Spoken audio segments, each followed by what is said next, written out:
Bonjour à tous, bienvenue dans une nouvelle vidéo de page turning, c'est-à-dire une vidéo où je vais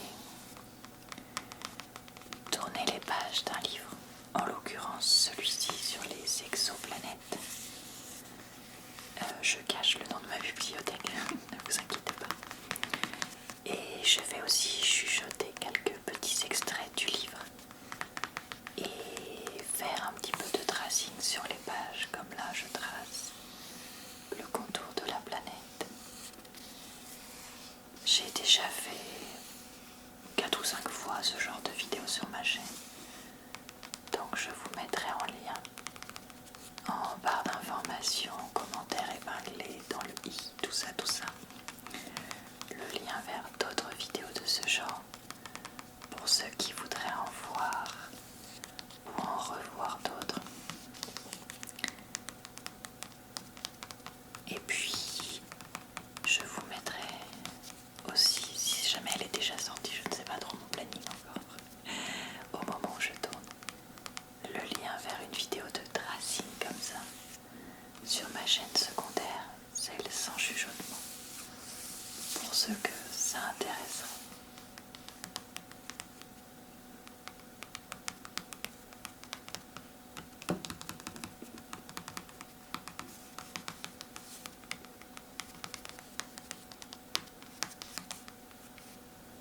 Du petit tapping tout doux avant de commencer. Allez, on est parti.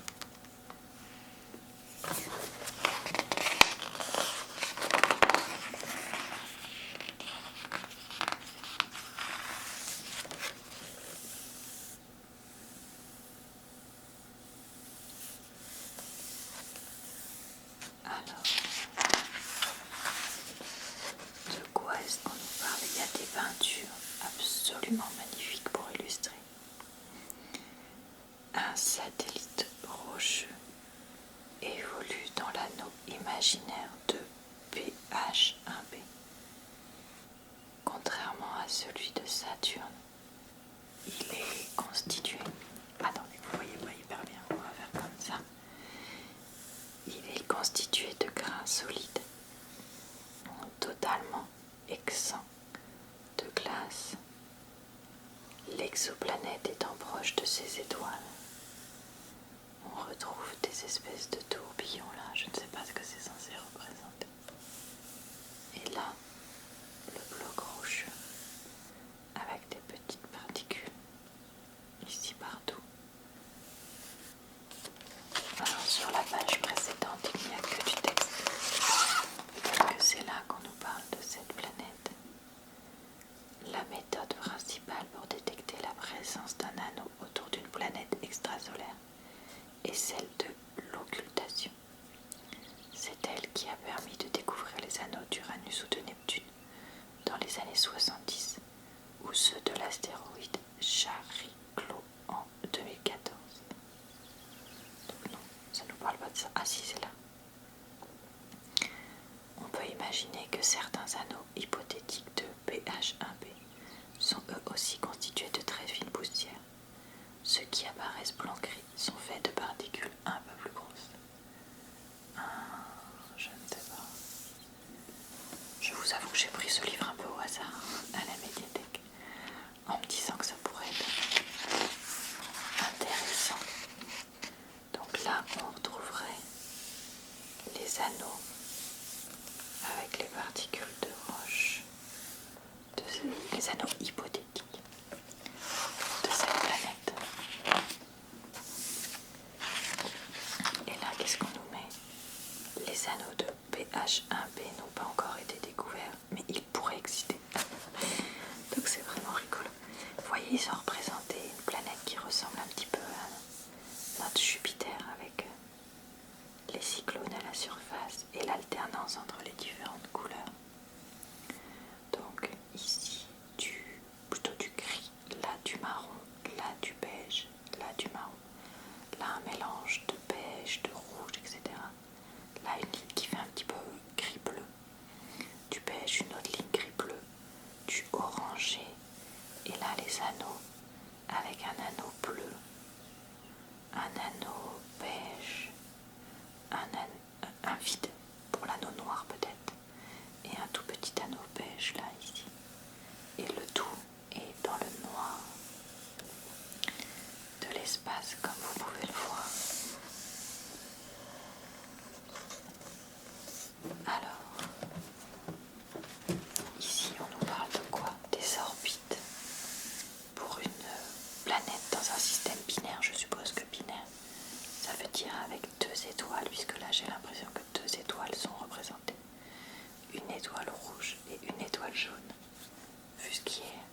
blanchâtre de 1,7 rayons solaires, autour de laquelle tourne un soleil orangé 3 fois plus petit que le nôtre.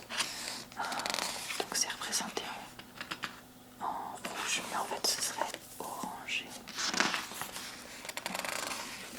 Évidemment, je ne peux pas vous lire et vous présenter tout le livre pour des raisons de droit d'auteur. Là, j'essaie plus de vous faire un échantillonnage et peut-être que ça vous donnera envie de le lire, je sais pas.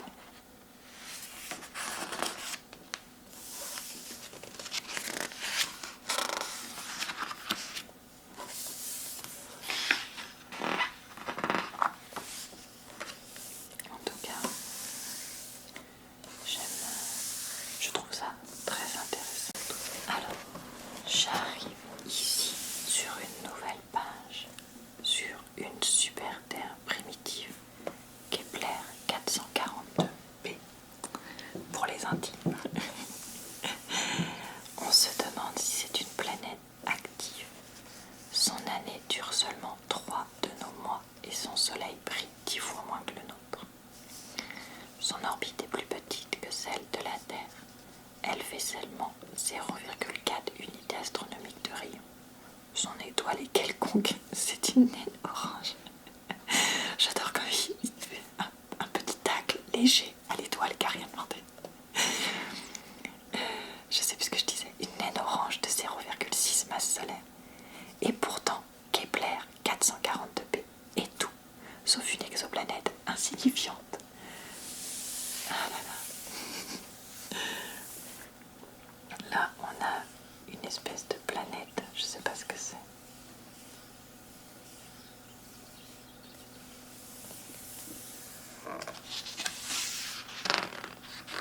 Alors, qu'est-ce qu'on dit? C'est quoi ça? C'est les vues imaginaires. Ah, ce sont 2 vues imaginaires de Kepler 442b. Donc une vue toute orange. Waouh! Alors ça, c'est le genre de dégradé que j'aimerais bien savoir faire en aquarelle. Mais que je sais pas faire. Vous voyez, on a un point de lumière là, d'orange clair. Et on va petit à petit vers du orange plus foncé, presque rouge et presque noir là ici. Waouh, waouh, waouh, waouh. J'ai pas regardé le nom de l'artiste sur la couverture, mais clairement quelqu'un de très talentueux. Et ici, on nous l'a représenté avec qu'est-ce que c'est? Une brume d'hydrocarbures.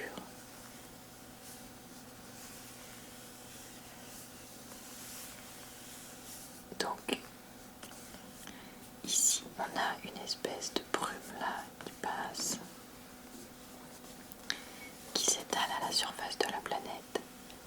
On aurait peut-être eu ça sur Terre il y a à plusieurs reprises entre 2,5 et 4 milliards d'années dans le passé. J'en ai jamais entendu parler, mais si vous connaissez surtout, n'hésitez pas à nous parler de cette histoire de brume d'hydrocarbures. Alors, est-ce qu'on nous donne d'autres infos sur cette planète?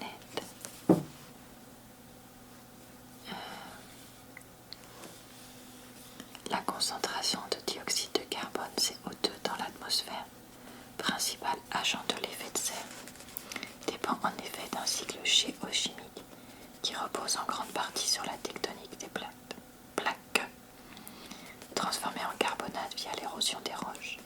Il est stocké dans la croûte, je sais pas lire ou quoi.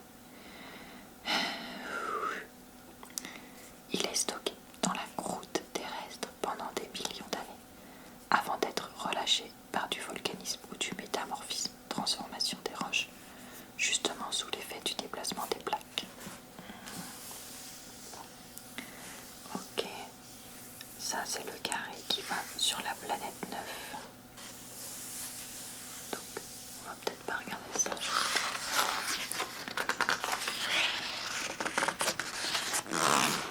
Qu'est-ce qu'on nous dit derrière? C'est quoi ça?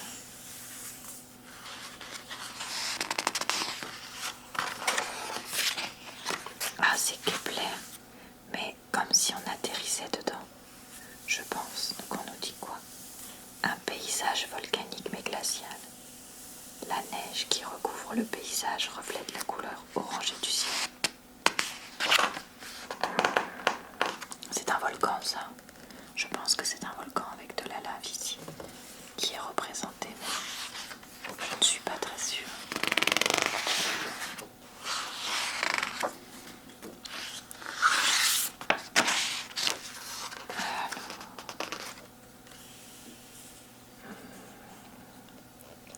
En 2016, une équipe composée de chercheurs américains et français a réalisé une modélisation détaillée de l'habitabilité de la Terre pendant l'Archéen, tout au long de cette longue période qui a précédé la grande oxygénation.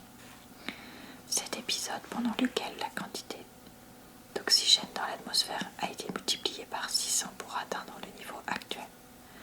Les organismes méthanogènes régnaient en maître sur la planète. Ah d'accord, vraiment une vision de la Terre du passé qui permettrait aussi de comprendre ces exoplanètes. Le fait que la Terre, seule planète abritée de l'eau liquide, soit aussi la seule à exhiber une dérive des continents, elle possède une douzaine de plaques, semble leur donner raison. Mais en réalité, la question n'est pas tranchée, puisque l'apparition d'une tectonique sur une super-Terre varie au gré des simulations numériques. Donc vraiment, beaucoup d'éléments à relier. La tectonique des plaques, la quantité de CO2, l'eau, la vie. Oula, pas évident de voir tout ça.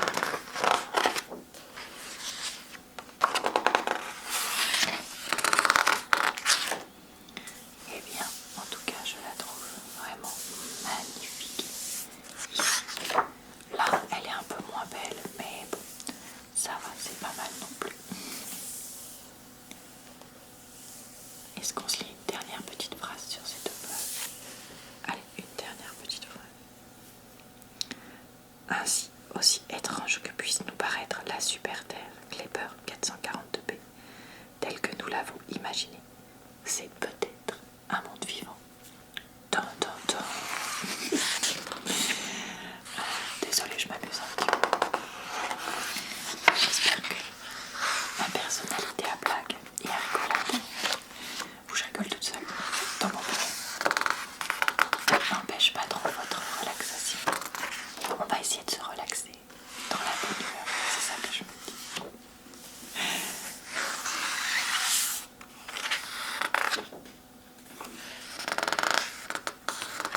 Ces pages font un bruit divin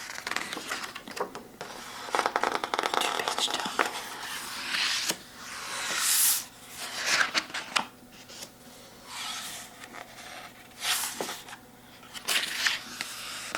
J'adore. Alors, ici, je viens de tomber sur cette magnifique page. Regardez-moi ça. On a ici une lune. Donc, ici, une espèce de lune avec comme des bandes dessus. Ensuite, ici, des montagnes ou des blocs de roche, je ne sais pas. On a ici un pic, ici un autre. Là, on ne les aperçoit pas. Là, on voit des roches avec des espèces de structures rondes rouges dessus. Et là encore des pics. Alors je sais pas si le blanc là qui est représenté ici, c'est censé être une espèce de neige. Et là surtout, on a une rivière, je sais pas, un lac de rouge, d'une substance rouge. Alors là plus rouge clair, rosé. Et là vraiment rouge, un rouge un peu sang, très foncé. Mais en tout cas c'est vraiment sublime.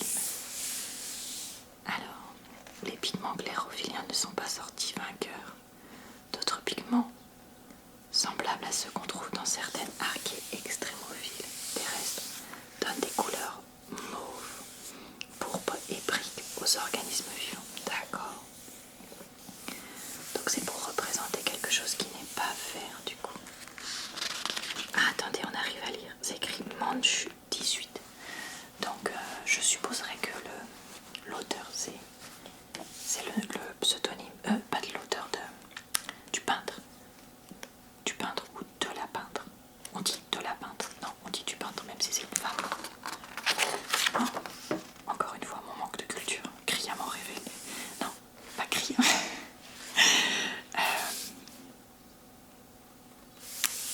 Révélé de façon brutale, pas criamment, mais qu'est-ce que je... il faut vraiment que je dorme. Bon, qu'est-ce qu'on nous dit là? Le méthane, c'est H4. Lorsqu'il est observé dans une atmosphère dotée d'oxygène et d'ozone, comme sur Terre, est peut-être une meilleure bisignature.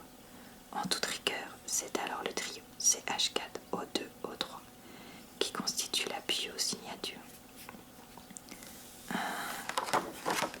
Est-ce que là, ce serait ça? Je sais pas.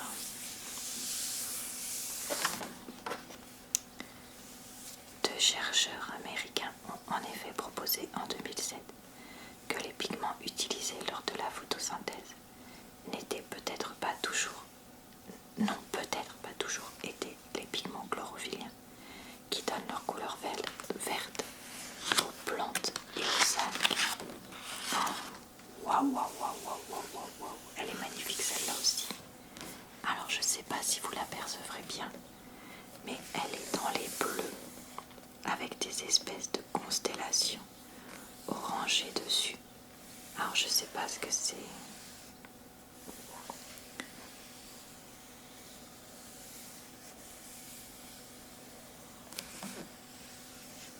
C'est pour représenter peut-être une... Attendez, j'essaye de lire. Une espèce qui nous signale sa présence. Avec ça, des puissants vaisseaux laser dans notre direction pendant une quinzaine de minutes. Ouais, là je trouve que ça c'est un peu nul. Mais par contre, la magnifique planète bleue avec du bleu nuit, du bleu moyen et là des petites touches de bleu clair. Waouh! Qu'est-ce qu'on nous dit là? Beaucoup a déjà été écrit sur la figure de l'extraterrestre, sur la naïveté de nos représentations à ce sujet. Et l'histoire des idées nous apprend à quel point les habitants des autres mondes et les moyens de les contacter sont d'abord le reflet d'une époque et d'une culture humaine.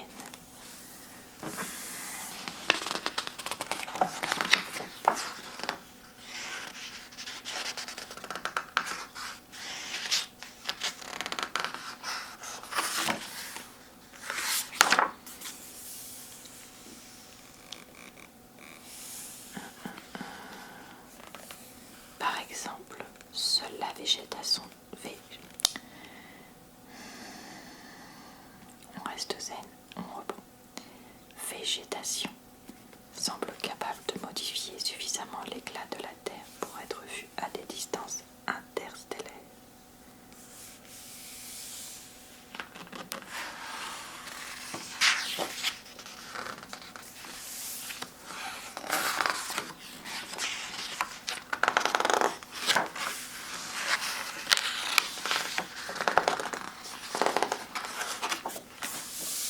Toujours ce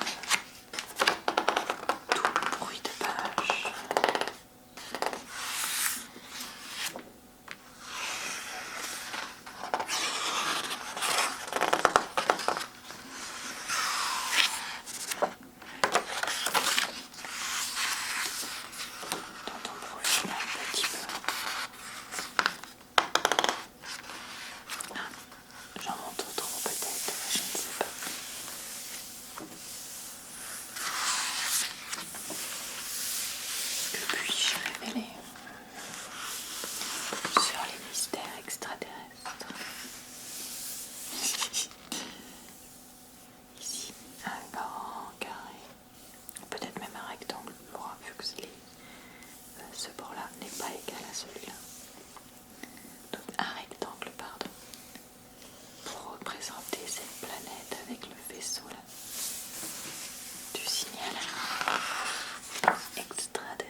masse et le rayon ont pu être mesurés. Elle est située à environ 500 années-lumière dans la constellation de la Licorne. Une magnifique représentation à nouveau, avec le côté chaud, le côté froid et un espèce de nuage de kaki, peut-être des roches qui séparent les deux ici.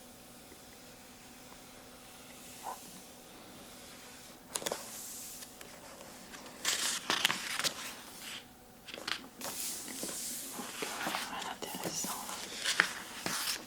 Et là, okay.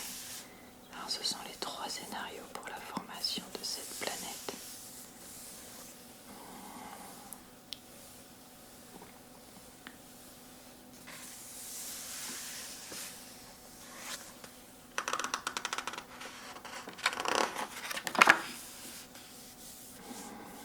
La physionomie exacte de la planète dépend de la façon dont la chaleur est redistribuée à sa surface et donc de la présence ou non d'une atmosphère. Corot 7 n'est pas particulièrement active. C'est une étoile de 1 à 2 milliards d'années qui affiche 90% de la masse du Soleil et 80% de son rayon. Mais elle est si proche de Corot 7b que celle-ci reçoit probablement des dizaines de milliers de fois plus de rayons X et ultraviolets que la Terre. Ok. Allez, une dernière page. Waouh, j'ai bien fait de tomber la page. On a ici des magnifiques espèces d'aurores boréales. Et ici, justement, ces espèces de montagnes vertes que je voyais, avec des roches partout et une espèce de coulée de lave là.